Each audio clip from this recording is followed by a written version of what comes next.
good morning and namaste to all of you. You certainly know there's something very wrong with the world when you start a greeting by saying, I hope everybody is feeling negative today. Thank you so much to EDUtech Asia for the invitation to share my work and for the opportunity to learn from all the talks that you will be witnessing today.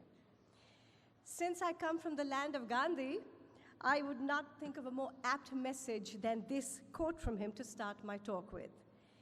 If we are to have true love and real peace in the world, we must start with our children.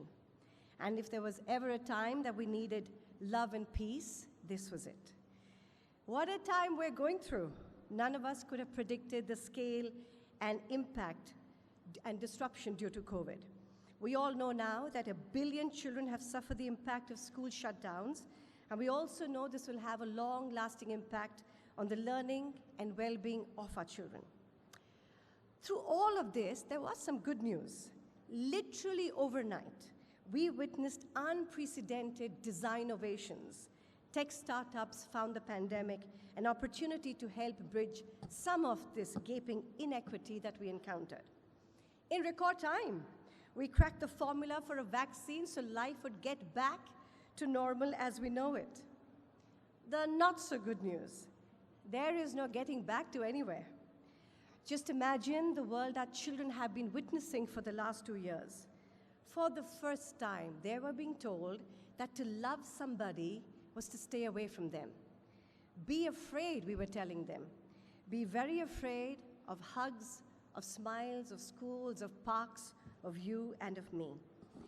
They say time heals all the wounds, but while our children might recover physically from the pandemic, the question that begs to be answered is this: what vaccine will heal the damage the virus has caused to our children's hearts and minds? What will it take to build the immunity to the viruses of fear, loneliness, and anxiety? What will it take collectively to bring courage back?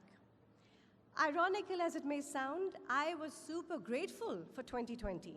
Never before had the world awakened to the power of empathy and emotional well-being as a super fuel of education. Yes, while technology did give us the confidence that we can learn about things by ourselves, it also highlighted that we can only learn about ourselves with each other. This is why I was so heartened that education the world over was focusing on the heart of our children so that the mind would then follow. I am now super confident that schools will no longer be seen as institutions for passing tests and time, but those last standing bastions of hope where children will learn about equity, justice, joy, and purpose. For Riverside, however, we have been preparing for this for the last 20 years. Let me explain. 20 years ago, I was running my design firm and I had no plans of changing the world. But life had other plans. And my whole world changed when I became a mother. It was when my son started going to school.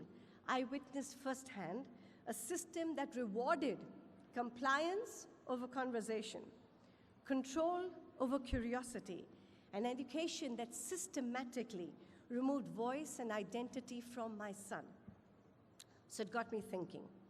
In the first 2 years of a child's life on this planet, they are sharing their superpowers with us. They go from crawling to sitting to standing to laughing to thinking to telling the world, look at me, I can. And then what do? We send them to school. We ask them to sit and listen to us when they are 6 years of age. We solve their problems for them when they are 10. We tell them, please don't worry about anything but studying when they are 14. And then, when they are 18, we do them the greatest disservice when we tell them that their identity is measured by a single mono-dimensional metric, their academic grades. And then, why are we surprised if our children don't graduate as creative, empathetic, empowered citizens of the world? So, I took my son out of school. What was I to do next? As a mother, I reacted to a crisis that I knew was happening, a system that stripped my child of voice and identity. But as a designer, I responded to the opportunity of this challenge. As Gandhiji said, you are who you have been waiting for. So I set out to understand the education landscape, the world.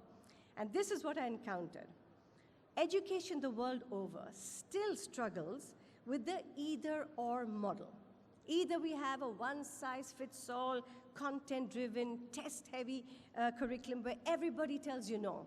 Or we have a feel-good, social-emotional program where everybody's afraid to tell you no. Should not education ensure that all our children graduate with content and character, passion and compassion, doing good and doing well, the both and model? Well, hope is not a strategy. So when I started the Riverside School in 2001, we had just one simple goal: to graduate young citizens who were aware of the world, enabled with the skills, and empowered to be the change, and to be able to design a more humane world for self and others. We call this the I Can mindset. So how are we doing this? We use principles of design thinking to create a simple 4-step framework of empowerment. We call this FIDS for Kids. Feel. We always start with the heart. We invite children to observe and identify what bothers them in their immediate environment and what they wish to see changed. Then imagine. We invite children to collaborate with their peers, with their friends, with their parents, with the community to design solutions for the change they wish to see. The third step, do. We invite them to then put that solution into action. And then finally, share. My favorite word.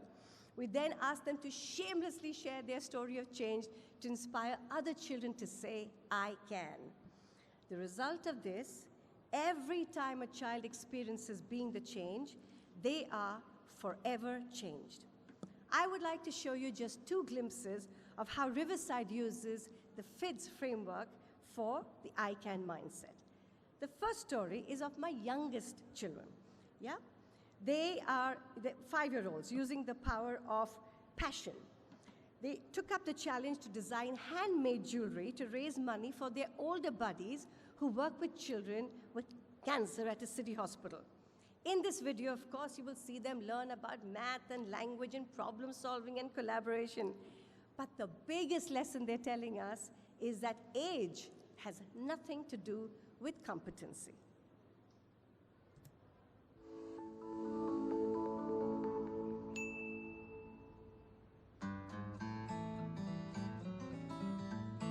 Archana ma'am is a jewelry designer and she has put up her jewelry exhibition. Then we thought that we could also make this kind of jewelry. Then we told Kiran ma'am about it. Kiran ma'am told us that you can do an exhibition. Yeah. Are you sure? Yeah. So we said yes, but Kiran ma'am asked us that no, you can't do it, you can't do it. But we said no, we can do it. So she told in 10 days, I want 5 jewelry pieces. So we started looking at different materials and we created our jewelry. But when we did the exhibition, Kiran ma'am didn't like our jewelry pieces. I want this like this. Look at the size of these beads, right? And look at your pattern. I can't wear it. It's too tight. So we did a survey and asked different teachers which color do you want, where you will use it. In the second exhibition, we got lots of advance orders.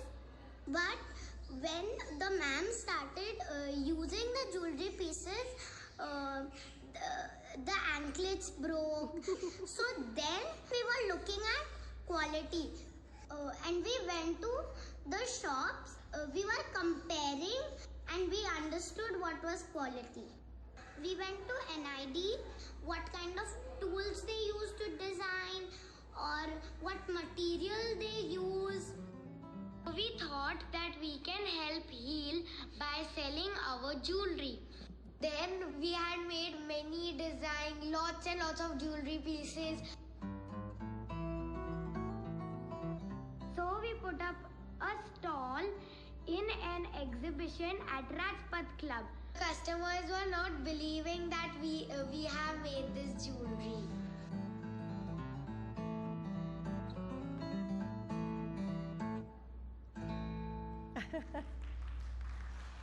Kiran ma'am said, no, you can't do, you can't. I saw every time you tell a child you can't do, they're saying, yes, I can. The second story is of my oldest children, demonstrating the superpower of compassion, for whom, as you just saw, my youngest were raising funds for. For 2 hours every week, my 15-year-olds spend time with children diagnosed with cancer. Though their interactions help bring smiles and reduce the pain of the injections, I think the biggest lesson they're learning is you cannot change somebody's life without it changing your own. This is not education for a test, it's for life. In Key Stage 3, one of the main ideas that we are understanding is the idea of persistence.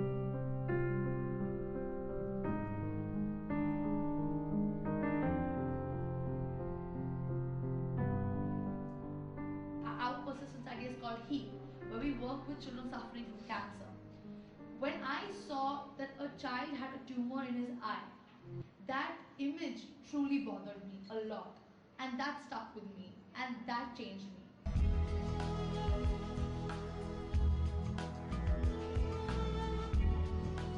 So now that we knew what really bothered us, we formed a core team and we started working towards that.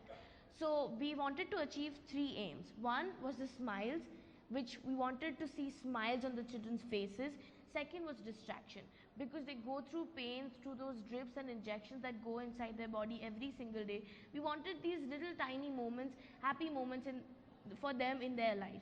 Third was transformation. The moment we are entering, they would all come. They would be enjoying and they would smile and they would laugh. And even the parents would, for that much of time, they would be relaxed and they would sit back and just watch their child happy. And that's what even the parents liked about HumanE. अभी यहाँ आते हैं तो यहाँ बच्चों को खिलाता है तो बहुत अच्छा लगता है 2 दिन का जिंदगी ही सही मगर बच्चा अच्छा से खेल कूद के तो अपना जिंदगी बिताए. We wanted to persist with this idea for even longer time, and one of the main things that was restricting us was the finance. The best way to raise some funds was to finally put up an auction.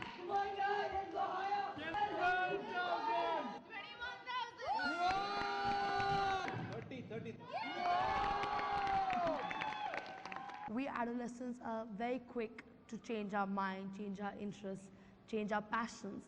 But I guess one thing we've truly learned is that change takes time.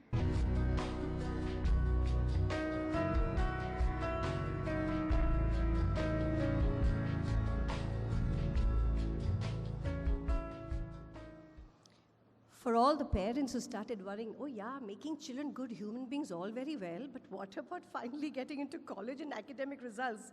Well, our children showed us that their personal well-being had a direct impact on their academic results. For the last 17 years, the Riverside children have been outperforming the top 10 schools in India in math, science, and English, proving that when children do good, then they do very well. So over the years, one of the goals of Riverside was not to be the best school in the world, but to constantly strive to contribute to education, to be the best school for the world. So today, when we knew that, okay, the FIDS framework was working, it was time to take it to the world. So in 2009, we launched Design for Change to take the I Can superpower to every child on the planet. Today, over 2 million children are using FIDS to design solutions for some of their greatest challenges, from reducing the weight of school bags to caring for the elderly, from tackling bullying to stopping child marriages. They were changing the bad and making it good with the power of their ideas. From the 30,000 solutions we have received from our children across the world, I want to show you just one. And this is a story that challenges the myth that being the change requires money, resources, and even technology. They are doing it by unleashing the power that resides in each child. The heart to feel, the mind to imagine, and the will to accomplish. This is a story from a very humble school in India. It's a village school Witnessing that their grandparents were being neglected and disrespected, our 9-year-old superheroes embarked on a deeply emotional journey to capture the wisdom of their grandparents, thereby offering a token of respect and gratitude. Then they used that wisdom to create a library in their school. This is love at work.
I say anytime you want an inspiration piece and a little dose, please get on to dfcworld.org and you will be inspired. I can't stop smiling when I look at these videos. Right here in Singapore, my amazing DFC partner, Madhu Verma, and her team have been working tirelessly to take the ICANN superpower to children. Since 2011, they have reached over 120 schools, impacted over 27,000 children, and have trained over 1,000 teachers. But what I'm going to show you is not a story of change. I want to show you a glimpse of the magic of DFC Singapore's flagship program, the Impactathon. It is actually a hackathon with empathy, which uses FIDS to empower not only children with the power, but it offers the larger community a way to move from I can to we can. This is Impactathon. It's been absolutely fantastic experience to see the passion and the compassion from the kids, but also thinking around solutions, around how can they impact other people's lives, how can they drive change, how can they make people feel better, or kind of have a better environment to live in, maybe physically, but also emotionally, is a huge inspiration. Even the student kids are already aware of the challenges and issues in Singapore, and then they are very good at articulating what the challenges are, and then they are eager to change. So that was I think that power and energy was great. We chose gender inequality as our topic because we realized that we live the gender stereotypes and the traditional roles without noticing it, so we wanted to touch on that and spread awareness on it. We wanted to help the P3 underprivileged students as they don't get to explore different places in our country, and they don't get to spend quality time with their family and friends, and we think that this is really important for a child. This project is important because we feel that people, Singaporeans and migrant workers do not know each other well, and we do not interact enough with each other. So I feel that this project will be a very good opportunity for us to know each other. My project is about urban agriculture, and the reason why I'm doing this is because I wish to be able to commercialize urban agriculture in Singapore due to the lack of space we have to grow food. I swear when I was 9 years, the only thing I wanted to change were my clothes. But here, we want to commercialize, we want to do gender equity. Well, okay, so now we all know that COVID will not be the only crisis that the world would witness. And our children need new tools to not only navigate but shape this uncertain world. So, ladies and gentlemen, Riverside is offering the FIDS vaccine and the FIDS formula as the ICANN vaccine our children need to build the antibodies of empathy, courage, and passion as they unleash their agency for the greater good. Before I bid you farewell, allow me to provide some context for this moment in history we are in. We are here today while so many of our loved ones are not. Our rooms will be quieter and our hearts will be heavier. Never before have the words today and now played such a significance in the choices we're going to be making. And our children are watching us. Will we choose to turn this crisis into an opportunity or continue to advocate for a system we know is broken, that only values children being markable and not remarkable? So why is this I Can message so important for our children? It encourages them to believe that the tiny corner of the planet that they inhabit can be made more beautiful, more just, and more equal. More importantly, it teaches them that they are not just mere spectators to change.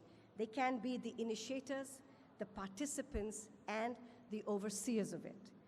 The one lesson I have learned in all of these 21 years is graduating citizens with an I Can mindset does not happen by chance. It happens by design. So, what are we waiting for? Unfortunately, most ministers of education today are so consumed with science, technology, engineering, mathematics, and having higher test scores that they forget that at the end of the day, if we don't have people of good character, people who do the right thing, intellect in itself will destroy the world. It will not save it. The world has a lot to learn from what's happening here at Riverside School.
Ta-da! And FYI, my son now teaches at the school. So it's full circle. Thank you so much. It has been a delight to be back in Singapore and to kind of meet all of you. And apparently I have to stay on stage a little bit till somebody asks me questions. Yes, Ben?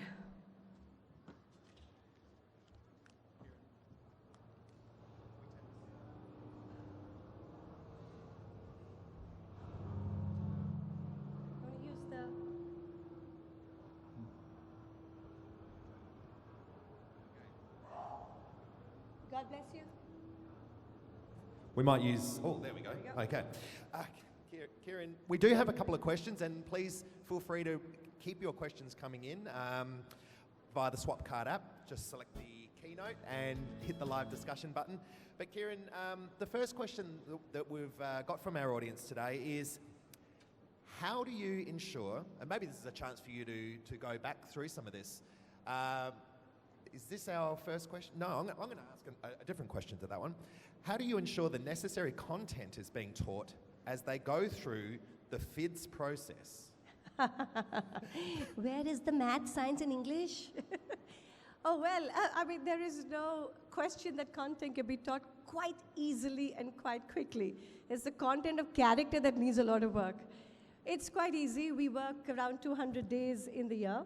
And I found that if you get the children to get into co-creating the content, it moves much faster. So we've had no problem. We've had 10 batches graduate. They're doing very well. Content will be done, ladies and gentlemen. For that, we have Khan Academy.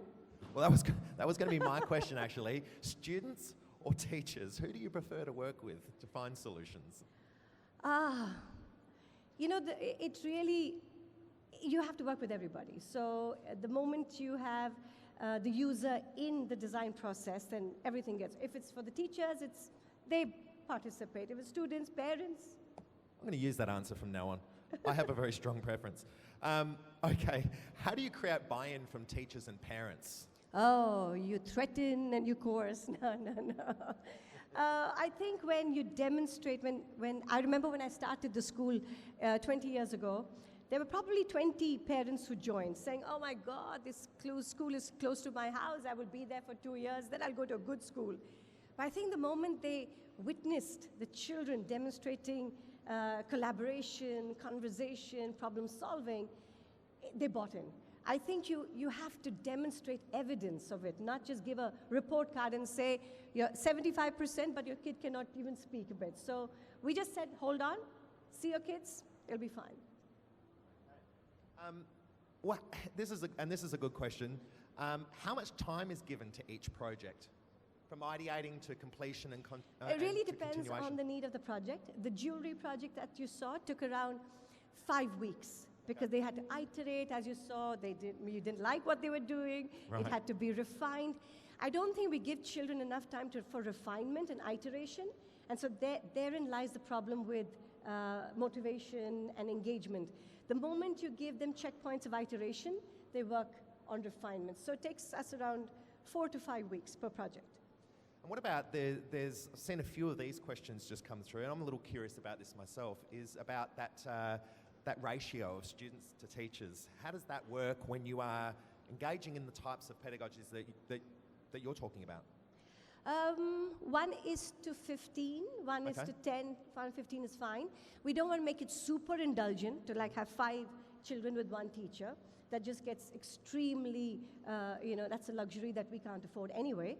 But I think 1:15 is an easy ask, and 1:30 can easily be done as well. For schools who might say, but I don't have enough of the manpower, we find that team teaching is excellent. We get the alumni in, we get the buddy program, we get parents to participate. If you really, really want it, you're going to have the solution. Yeah, I saw that in your presentation, the involvement of the community, the grandparents and things like that, which is wonderful, inspiring. Are students formally, I'm going to take this question right here from Michelle, are students formally assessed on each subject and reports issued each semester? Surely yes, they are. I still run a school, and they sit for the GCSEs, and we sit for the Cambridge board.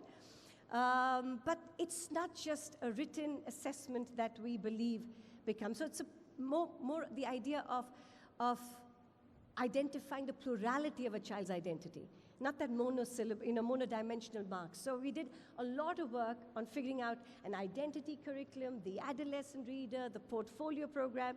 So we really build a more holistic, plural understanding of a child. So assessment's ongoing, and your so it's not just your and report. lots of juries, lots of juries. Oh, that's lovely. Well, do you face any challenges with student motivation? I face more a challenge with teacher motivation. Oh, there's my... And now parent motivation. I found that the biggest shift happens is role modeling. I was just sharing yesterday that whilst children might not always listen to you, they will always mimic you. So you better be worthy of being mimicked.